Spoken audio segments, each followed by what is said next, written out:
Romanos capítulo 2, versículos del 12 al 16, es el pasaje que vamos a estar viendo en esta mañana. Porque todos los que sin ley han pecado, sin ley también perecerán. Y todos los que bajo la ley han pecado, por la ley serán juzgados. Porque no son los oidores de la ley los justos ante Dios, sino los hacedores de la ley serán justificados. Porque cuando los gentiles que no tienen ley hacen por naturaleza lo que es de la ley, estos, aunque no tengan ley, son ley para sí mismos, mostrando la obra de la ley escrita en sus corazones, dando testimonio su conciencia y acusándolos o defendiéndolos sus razonamientos. En el día en que Dios juzgará por Jesucristo los secretos de los hombres, conforme a mi evangelio. Oremos. Padre bueno, gracias por tu palabra, gracias por la oportunidad de escucharla predicada, gracias por la libertad que tenemos de reunirnos en torno a ella, gracias por tu Espíritu Santo que la inspiró y que mora también en cada uno de tus hijos, de tal manera que da vida a esa palabra en nuestros corazones y nos transforma, nos ilumina, nos enseña, nos rehabilita, nos recrea. Oh Espíritu de vida, danos vida abundante, creciente, a través de esta tu palabra. Enséñanos, ilumínanos y guíanos. Guarda mis labios de error y prepara todos nuestros oídos y corazones para recibir lo que tienes para nosotros hoy. Por Jesucristo te lo pedimos. Amén y amén. La semana pasada terminamos con un desafío vehemente a compartir el Evangelio. Estuvimos hablando de la necesidad del mundo a nuestro alrededor, las personas que no creen, cuánta necesidad tienen de escuchar el Evangelio de Jesucristo. Y el desafío que nosotros tenemos de verlos con compasión, de verlos con misericordia, de verlos con amor y de correr en su ayuda. De nuevo, creo que esto obedece a ese mismo principio que estábamos hablando hace un rato de cómo hay una realidad material y una realidad espiritual, y cuando vemos necesidad material nos es más fácil correr, nos es más fácil movernos. Pero cuando vemos la necesidad espiritual, o más bien debería decir, cuando hay necesidad espiritual, nos cuesta un poco más verla. Y debemos casi entrenarnos a nosotros mismos para ver a los incrédulos con compasión, entendiendo cuál es el destino que les aguarda, el juicio de Dios que les espera. Y aquí Pablo continúa esa misma idea que inició en el pasaje anterior, acerca del juicio. Y en esta ocasión nos dirige a cuál va a ser el estándar o la norma de ese juicio. Empieza con esa palabrita, porque todos los que sin ley han pecado. En el versículo 11 estábamos hablando de la imparcialidad de Dios al juzgar, que Él no hace acepción de personas. Ese fue el versículo 11, entonces ese porque une el versículo 11 con lo que viene a continuación. De manera que esto que vamos a leer ahora es como una ilustración o un ejemplo de lo anterior. Dios no tiene favoritos. Ese es el punto. Dios no tiene favoritos. Este versículo entonces responde a una posible queja o objeción, y yo creo que todos o nos la hemos planteado o alguien la ha planteado ante nosotros. Y los que no tenían la ley, como los judíos, y los que no tenían la palabra de Dios en su idioma, y los que no conocían la ley y los que nunca la oyeron en sus vidas, ¿no es injusto Dios al juzgar a todos bajo una ley que no todos conocían? Esa es una pregunta que muchos se hacen, y sin embargo aquí Pablo nos da una respuesta. En este contexto la ley se refiere a la ley de Moisés, se refiere a los 10 mandamientos y todo el compendio de ley que se dio en el Sinaí, la Torá, el Pentateuco. Y los que sin ley han pecado son las personas que no tienen la ley, en el contexto de los judíos, los gentiles. Entonces lo que está diciendo Pablo es que efectivamente han pecado. aunque no tenían la ley, aunque no tenían los mandamientos de Moisés, entiéndase así. Los que no tienen la ley de Moisés no conocen sus demandas, pero igual pecan, e igual están condenados por su maldad, condenados por su pecado, y por algo más, porque el que no tenga la ley de Moisés no significa que no tuvieran ninguna ley, y eso lo vamos a ver en un momento. En todo caso, aunque no tenga la ley de Moisés, el resultado será el mismo, porque Dios no hace acepción de personas. Entonces, aunque no tuvieran la ley, perecerán, dice. Igual perecerán sin ley, sufrirán el castigo eterno. A eso se refiere ese perecer. Después del veredicto negativo de Dios, cuando Él diga no, condenado, esa persona va a sufrir la pérdida eterna, va a sufrir un castigo eterno. No se refiere a dejar de existir. Ese perecer no se debe entender como dejar de existir. Se debe entender como sufrir la ira de Dios por la eternidad. La tribulación y la angustia de la que hablamos en el sermón anterior, para siempre. La separación eterna de Dios, que es, en última instancia, muerte eterna, porque Dios es el dador de la vida. Y estar separados de Dios es estar separados de la vida. Muerte eterna. Entonces, los que están bajo la ley, los que no tienen ley, igual serán juzgados y perecerán sin ley. Y luego dice, y los que bajo la ley han pecado, este es otro grupo. ¿Quiénes son estos? Los judíos. Aquí está hablando de los que tenían y conocían la ley de Moisés, y aún así pecaron. Entonces, ellos también serán juzgados, y serán juzgados por la ley que tenían, con base en la ley que tenían. Quizás sea un juicio más severo. La Biblia permite que consideremos la posibilidad de que aquellos que pecaron conociendo la ley de Dios revelada, posiblemente van a experimentar un juicio más severo, porque tenían la revelación. Sin embargo, el resultado en última instancia es el mismo. Han pecado en ambos casos. Y de nuevo, este término han pecado, que lo utiliza con los dos, no es la idea de un evento como mintió, entonces pecó porque mintió, o robó, entonces pecó porque robó, y en ese sentido ha pecado porque ha cometido un pecado. No, la idea de esa frase, ha pecado, es un resumen de vida. Es como, esta fue la forma en que esta persona vivió, ha pecado. Esa es la característica, la tendencia, la totalidad del carácter, el resumen de su vida. Ha pecado. Vivió pecando, podría decirse. ¿Por qué? Dice Romanos 2:13. Continúa. Porque no son los oidores de la ley los justos ante Dios, sino los hacedores de la ley serán justificados. Y hablamos un poco de esto la semana pasada, pero hoy lo vamos a tocar de nuevo. De nuevo está esa palabrita ahí al principio del versículo, ese porque. Hay que poner atención a esas palabritas, ¿verdad? Cuando las encontramos. Ese porque dice que lo que viene en el versículo 12 es la razón de lo anterior. Esta es la razón lo que viene en el versículo 13 es la razón del versículo 12. Serán juzgados, ¿por qué? Porque no se trata de si oyen o no oyen la ley. Ese no es el punto. No se trata de si oyen o no oyen la ley. El punto es si obedecen la ley. El punto es si hacen, si cumplen con la ley.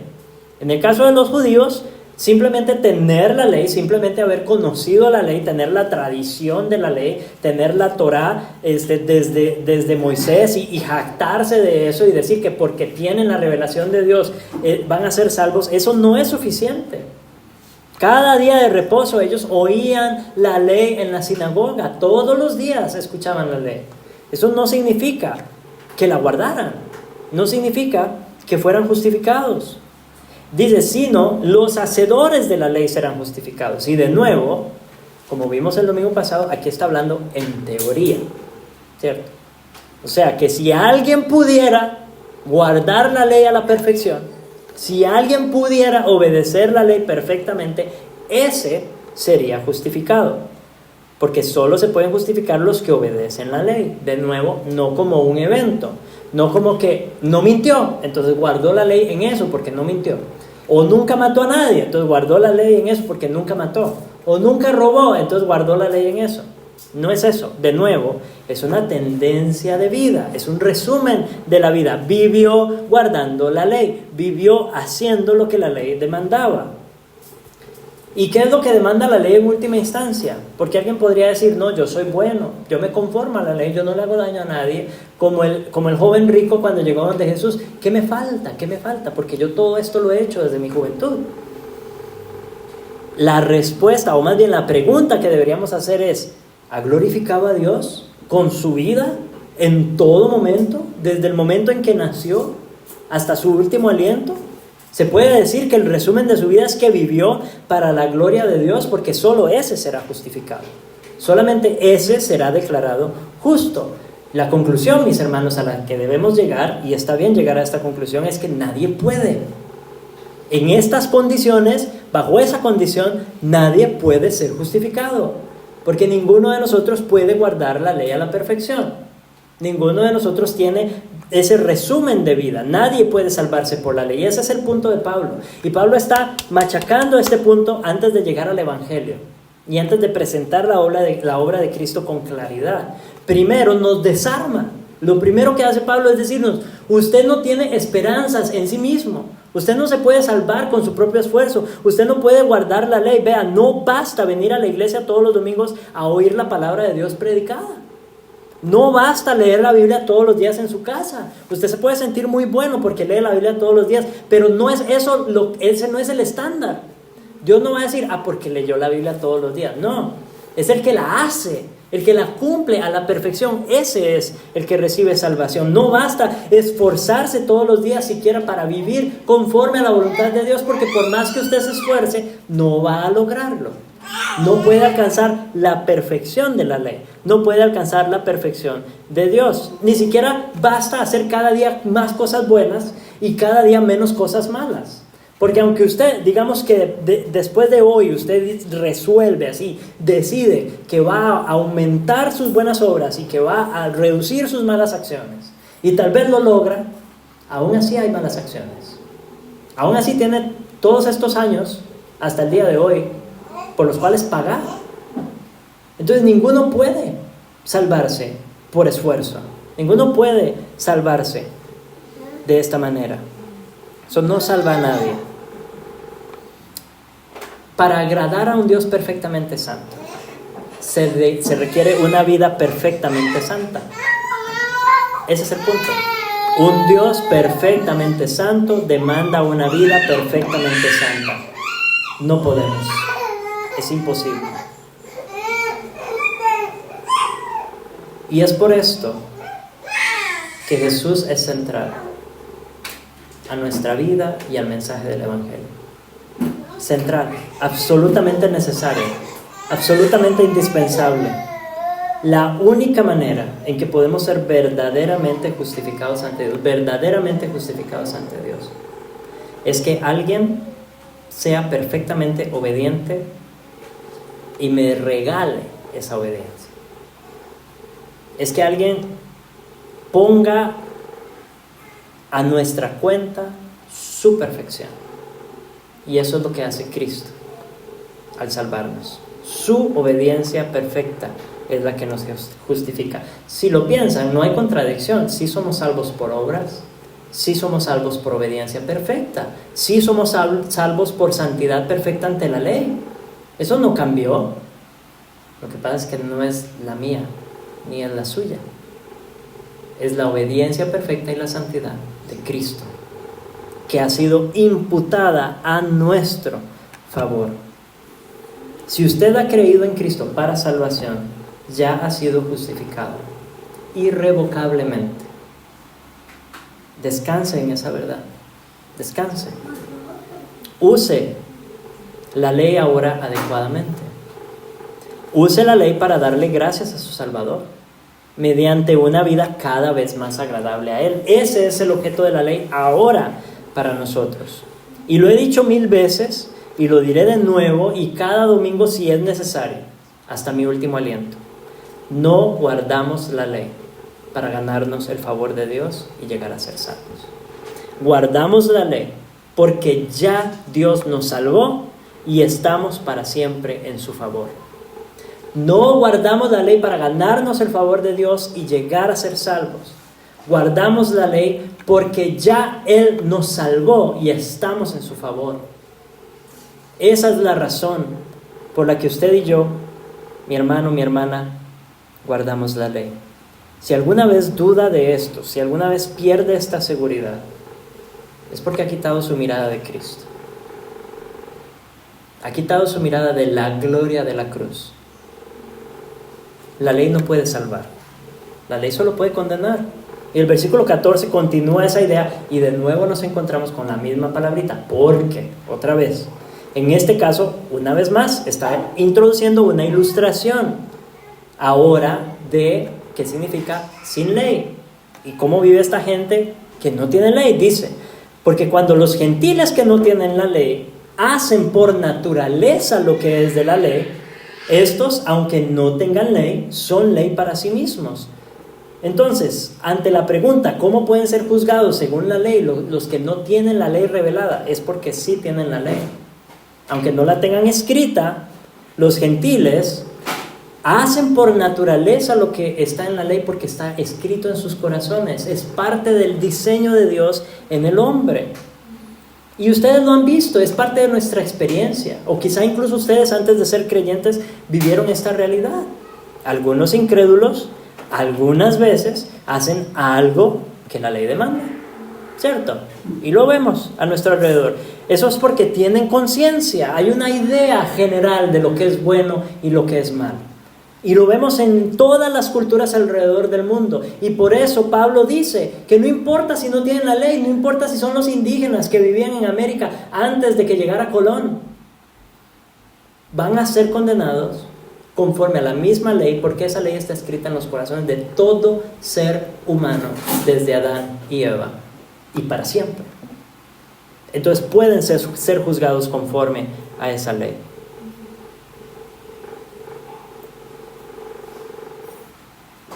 Sabemos que su obediencia es inconstante, inconsistente, insuficiente, ¿verdad? Pero ahí está.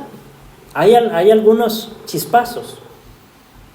Incluso pueden ser personas que creen que hay un Dios, tienen una idea de un ser superior y dicen, no, yo sé que esto es lo bueno y que debo vivir así, ¿verdad? Y tal vez no tienen la ley de Moisés, no tienen conciencia de los 10 mandamientos, pero tienen esa idea de qué es bueno, qué es malo y cómo vivir, y ahí intentan agradar a ese Dios, pero en última instancia están convirtiendo su vida religiosa en una salvación por obras, que es lo que no va a funcionar. Lo que es de la ley, cuando dice que hacen lo que es de la ley, por supuesto debemos entender que no se refiere a la profundidad de la ley en cuanto a la gloria de Dios. No está diciendo que estas personas glorifican a Dios. Está diciendo que se conforman externamente a la ley, que son moralistas, que tienen alguna idea moral de lo que es bueno, obedientes a las autoridades, buenos hijos, obedientes a los padres, ciudadanos responsables, honestos, que no roban, ¿verdad? Ordenados, honrados, gente que no le hace daño a nadie, que efectivamente vive así, que no le hace daño a nadie.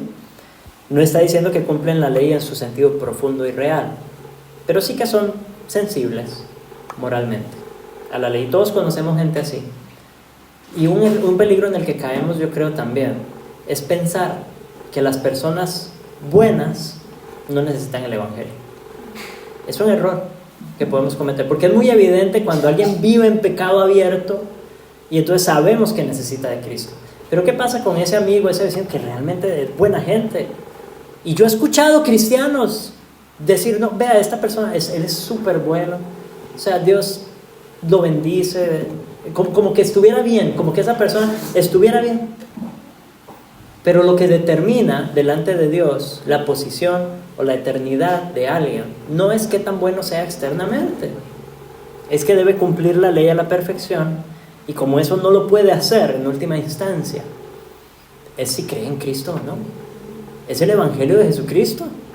Ese es el factor determinante. Puede ser muy bueno, puede tener un muy buen testimonio, puede con la sociedad, pero si no tiene a Cristo, está tan perdido como el asesino que está en la cárcel esperando la pena de muerte. Dios ha puesto en sus corazones las demandas generales de la ley, mostrando la obra de la ley escrita en sus corazones, dice el versículo 15, dando testimonio su conciencia y acusándoles o defendiéndoles sus razonamientos. Esta idea de la conciencia en la humanidad en general se refiere a esa capacidad de juzgar las acciones propias, ¿verdad? Que uno dice, esto que hice estuvo bien o estuvo mal, o esto que estoy planeando hacer está bien o está mal, ¿verdad? Y aplica tanto al pasado como al futuro. La conciencia, sin embargo, no es la norma, pero la conciencia refleja de alguna manera o señala la norma. Y la norma es la ley de Dios, que está escrita también en los corazones. Y esa ley escrita en los corazones da testimonio. Entonces, la conciencia, ahí va. La ley escrita en el corazón está clarísima, pero aún mi razonamiento y mi entendimiento de esa ley puede variar. Y por eso continúa diciendo que a veces sus razonamientos los acusan y a veces sus razonamientos los defienden. ¿Por qué?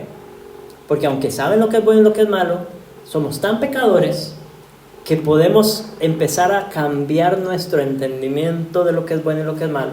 Podemos endurecer nuestras conciencias hacia lo que es malo y en ocasiones vamos a hacer algo malo y nuestro razonamiento, aunque nuestra conciencia, aunque la ley está claramente escrita en nuestro corazón, nuestros razonamientos van a decir, no, pero no está tan mal. Vean, no, pero esto es justificable, ¿verdad? Una mentirilla blanca. Debemos ser conscientes de que esa es la realidad del incrédulo. Y por eso en ocasiones puede hacer cosas buenas y nos pueden confundir. Pero recordemos, van a ser juzgados por el mismo estándar, la misma ley de Dios. ¿Cuándo? Versículo 16. En el día en que Dios juzgará por Jesucristo los secretos de los hombres conforme a mi evangelio. Y ahí está el punto clave. El evangelio enseña que llegará un día, al final, en que las obras de la ley, el testimonio de nuestra conciencia, el debate de nuestros razonamientos, todo eso va a ser puesto en la luz del juicio de Dios. Y todos van a ser juzgados, todos. Y en ese día ya conciencias endurecidas y esos razonamientos tambaleantes, no va a ser ese el fundamento. No va a ser que también usted razonó su pecado, que también racionalizó o justificó lo que hizo. La base va a ser la ley de Dios, la ley perfecta de Dios. Y Él va a mirar no solamente las obras externas, Él va a mirar no solamente la conformidad externa a la ley o las ocasiones en las que cumplieron la ley. Él va a ver el secreto, dice, los secretos de los corazones de los hombres, lo más interno, los pensamientos, las motivaciones, las intenciones, todo lo que se da antes de que desemboque en una acción. Él conoce todo eso y va a juzgar con base en todo eso. ¿Por qué? Porque el juicio en última instancia es la gloria de Dios. Y si tal vez se conformó en lo externo, pero nunca fue su intención glorificar a Dios, nunca se vio motivado por la gloria de Dios, no fue eso lo que lo impulsó, sus pensamientos no giraban en torno a Dios y su gloria, aunque hizo algo que parece bueno en lo exterior, el Señor conoce lo secreto, lo profundo, lo verdadero del corazón. Ese juicio va a ser certero, va a ser un juicio inequívoco, un juicio completamente veraz y va a ser un juicio de carácter, donde se va a ver el resumen de la vida. Eso es lo que Dios va a juzgar, el resumen de la vida, con todo lo que eso significa, con todo lo que eso implica. Entonces, de nuevo, mis hermanos, la pregunta definitiva, cuando estemos hablando con esas personas que nos confunden quizá, que uno diría, es bueno, es que es una persona buena, La pregunta definitiva es, ¿está usted viviendo para la gloria de Dios? Esa es la pregunta definitiva. Y esa pregunta es la que nos va a dar el pie para poder introducir el Evangelio. Porque muchos van a decir, no, es que yo no necesito a Cristo porque tengo una vida buena. Pero si usted le pregunta, ¿está glorificando a Dios en todo lo que piensa, en todas sus motivaciones, desde que se despierta, todas sus intenciones, todo lo más secreto y profundo de su corazón? ¿Realmente está glorificando a Dios? Y la persona honesta tendrá que reconocer que no es así. Podrían autoengañarse y llegar al punto de decir que sí, que incluso eso es cierto. Pero usted y yo sabemos que no va a terminar bien. Que cuando se levante, se presente, comparezca delante del juez del universo, no se va a poder sostener. No se va a poder sostener en su propia justicia. Este es el Evangelio que Pablo enseña. Empieza aquí. Dios juzgará. Dios juzgará por Jesucristo. Esto también es parte del Evangelio. Ustedes saben que no es Dios Padre propiamente el que va a hacer el juicio. Es Cristo, Jesús. Él vendrá a juzgar, decimos en nuestra confesión, a los vivos y a los muertos. Todos seremos juzgados por Él, por Jesucristo, el juez final, el juez definitivo. Dios le dio el oficio de juzgar. Mi hermano, el único que podrá sostenerse ante este juez es el que también tenga a este juez por abogado. Ese es el único. Si usted no tiene a Jesucristo por abogado, no podrá sostenerse ante Jesucristo como juez. No podrá, porque su obediencia, por buena que parezca, no es perfecta. Ese es el mensaje del Evangelio. Él demanda obediencia perfecta. Lo bueno es que el mismo Dios que nombró a Jesús juez lo ungió para que fuera nuestro Mesías. No nos quedemos en la ley cuando hablemos con el incrédulo. No podemos quedarnos ahí. Y con Pablo nos está tomando algún tiempo porque él habla bastante de la ley, pero llegará a Jesucristo. Nosotros tenemos menos tiempo y difícilmente vamos a ponernos a escribir una carta o tengamos la oportunidad de leerle a alguien todo Romanos. Pero no nos quedemos en las primeras páginas de la ley. Hablemosle de la ley. Dejémosle claro su deficiencia, su imperfección y su necesidad absoluta. Y luego presentémosle a aquel que puede saciar esa necesidad. El que fue ungido para llevar a cabo nuestra salvación. Él es nuestra única esperanza. Dígale, hubo uno que vivió para la gloria de Dios. Hubo uno que hizo toda la perfección. El resumen de la vida de Jesús es, guardó la ley. En todo sentido, en todo el sentido de la palabra, guardó la ley. Y aún así, siendo perfecto, pagó como si fuera un pecador. Y sufrió el castigo que merecíamos los que no podemos guardar la ley a la perfección.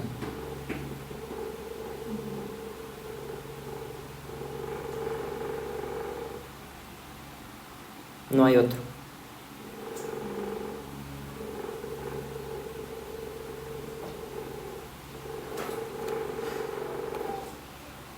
Hay un sentido de urgencia a este llamado. Lo vimos la semana pasada y quisiera remachar este punto hoy de nuevo. Piense en sus vecinos. Piense en sus familiares. Piense en sus amigos. Piense en sus compañeros de trabajo. No se deje confundir por una apariencia de piedad. La pregunta más importante que le puede hacer es si conoce a Cristo, si ha creído en Cristo para salvación. Tiene que presentarle el Evangelio. Necesitan escuchar el Evangelio. Necesitan abandonar todo esfuerzo miserable y patético por ganarse la salvación por sus propias obras, y más bien correr con todas sus fuerzas a Cristo. Dígale eso, corra a Cristo con todas sus fuerzas. Arrepiéntase de ese resumen de vida pecaminoso. Arrepiéntase de una vida de inconformidad a la ley de Dios, por más que lo ha intentado. Confíe en Jesús, el que sí pudo guardar la ley a la perfección. Confíe en su obra y en el día del juicio, que está todavía en el futuro, se va a sostener. Pero ese día del juicio ahora está en el futuro. No sabemos cuánto tiempo va a estar en el futuro. Y cuando llegue ya no va a haber esperanza. Entonces, si bien el día del juicio está en el futuro, el día de la salvación de esa persona, de ese amigo, de ese vecino, de ese compañero, de ese familiar, el día de salvación puede ser hoy.